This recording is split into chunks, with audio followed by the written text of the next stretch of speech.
this general idea of prices increasing. Yeah. But obviously, depending on what prices you're measuring, it's going to look different. Yeah. So there's actually a little bit more to it, isn't there? What about you? So for me, it's even more basic than what Grace is talking about. It's what price increases are doing.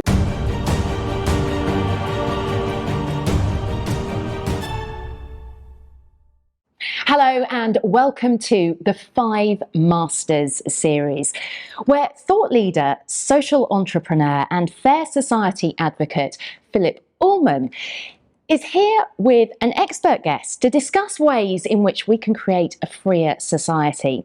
Every episode we pick a topic. Today's happens to be inflation.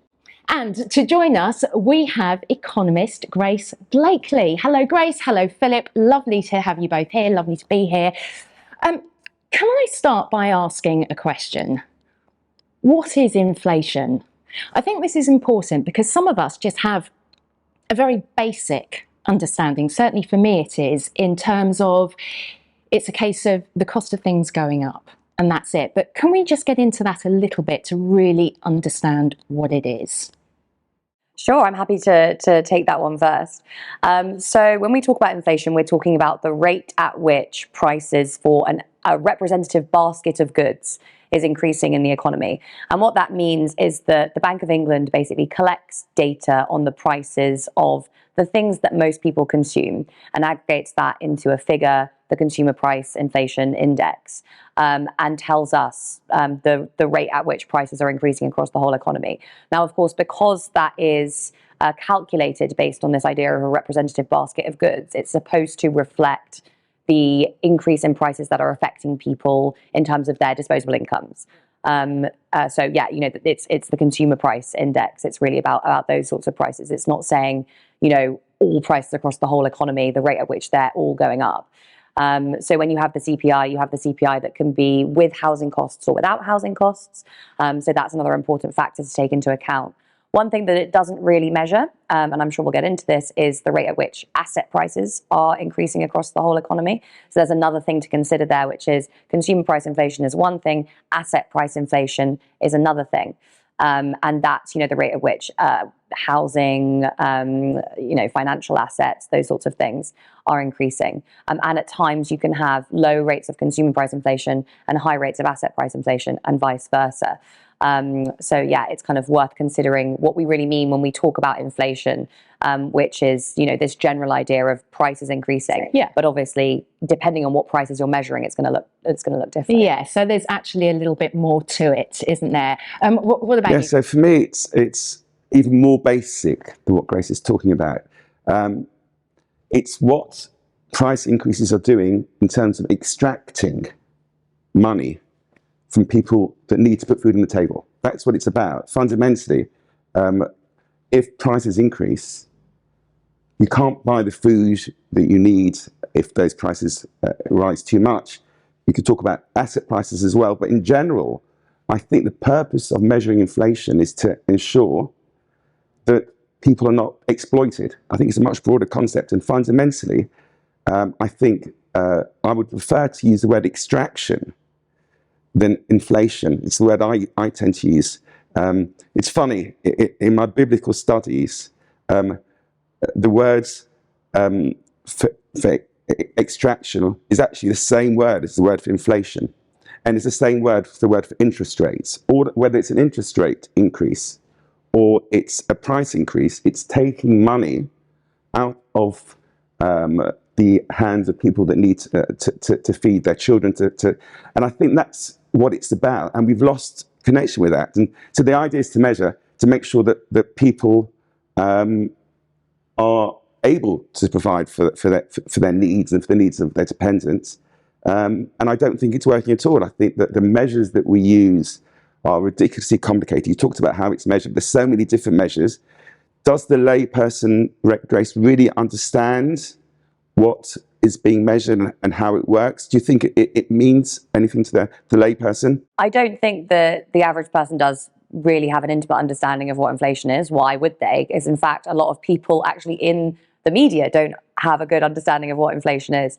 There's been a lot of, I think there was an article a while ago that I saw circulating on Twitter that said something like inflation has gone down, you're going to see prices fall. And of course, that's not true, because inflation is the rate of the increase in prices. So when inflation starts to fall, it means prices are still rising, but at a lower rate. Right. So if inflation was at 3%, it means prices are rising at 3%, year on year. If it goes down to 1%, it means prices are rising 1% year on year.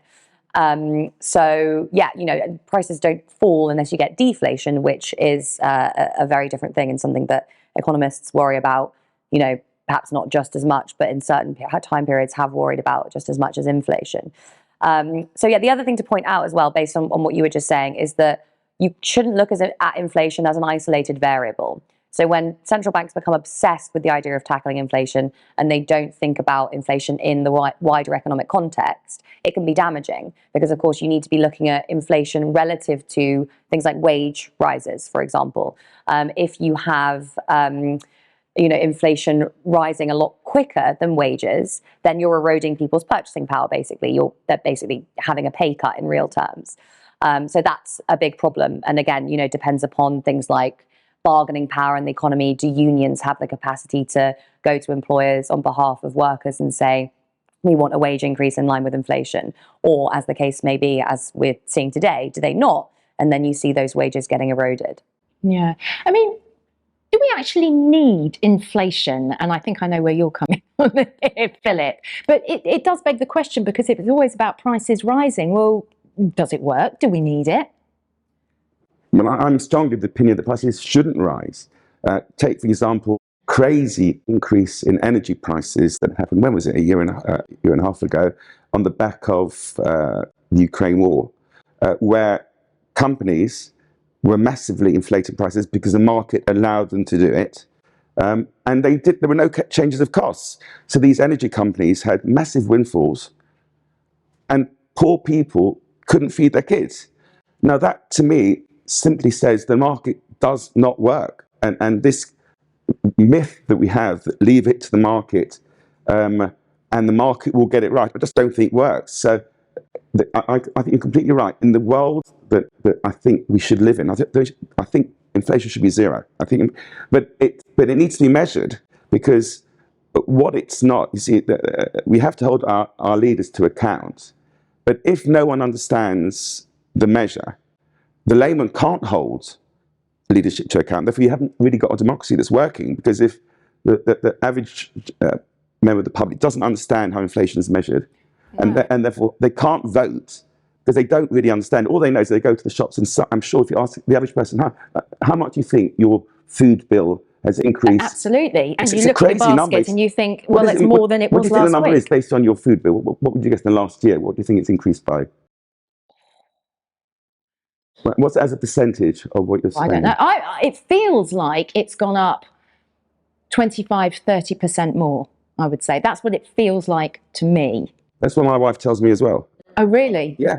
No, a lot of people, I don't know what you're sensing. It's something of that order. Milk has gone up by crazy amounts. Stupid things. Fish as well recently. I was talking about this with my mum, and she's like, I can't believe the price on the counter. The fish has gone ridiculous. And it seems if every week there's some product that just goes ridiculously high, or butter, or whatever it is. So that means there's a lack of trust, because the people like you, or the layman, sees that their actual bills are going up by 25%. And then you see these figures being thrown around by the politicians. No, it's the target of 2%, and it's actually 7%. They're not in the real world. Well, listen, guys, we are out of time, but thank you very much, because it's certainly been a really interesting discussion. So thank you very much for your time. And I'm sure the conversation will continue in the comments as well. And remember that if you are enjoying the 5 Masters series, then please do subscribe, because there's going to be a lot more very informative and interesting discussions to come, and there already have been. Thank you so much once again to Grace, and also to Philip, of course, and hopefully we'll see you next time here on the 5 Masters series.